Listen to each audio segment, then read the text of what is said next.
नमस्कार। तन झैँ सुन्दर मन भइदिए स्वर्ग हुन्थ्यो जीवन। साधना सरगमको स्वरमा यो सुन्नु भएको छ होला है। निर्मल निश्चल शीतल जल झैँ पावन हुन्थ्यो जीवन। देउकी चलचित्रको गीत हो यो, साधना सरगमले गाउनु भएको।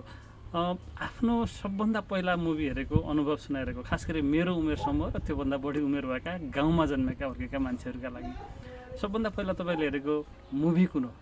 मैले हेरेको नेपाली चलचित्र चाहिँ देउकी थियो। सबभन्दा पहिला मैले हेरेको 50 सालतिर होला सायद। देउकी बनेकै 49-50 सालतिर हो जस्तो लाग्छ मलाई त्यो चलचित्रको निर्माण भएको।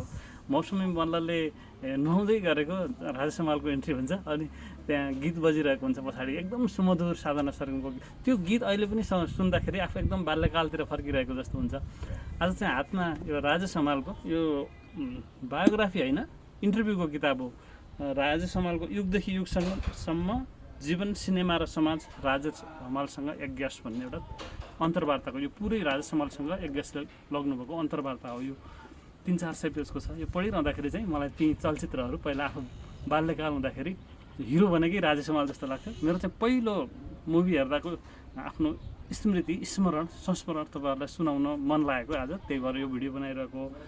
के भएको थियो भने गाउँमा त अब म उता पहाडमा त कतै चलचित्र के हो भन्ने नै हामीलाई थाहा थिएन। अनि एकचोटि टिकापुर झरेको बेलामा बुवालाई पढाउने गुरु हुनुहुन्थ्यो एकजना, नरराज गिरी भन्ने। अनि नरराज गिरीको घरमा बुवा उहाँलाई भेट्न जानुभयो। अनि म चाहिँ आफन्तकोमा मेरो ठुली आमा घरमा बसिरहेको थिएँ। अनि बुवा चाहिँ बुवाको गुरु र बुवा आउनुभयो।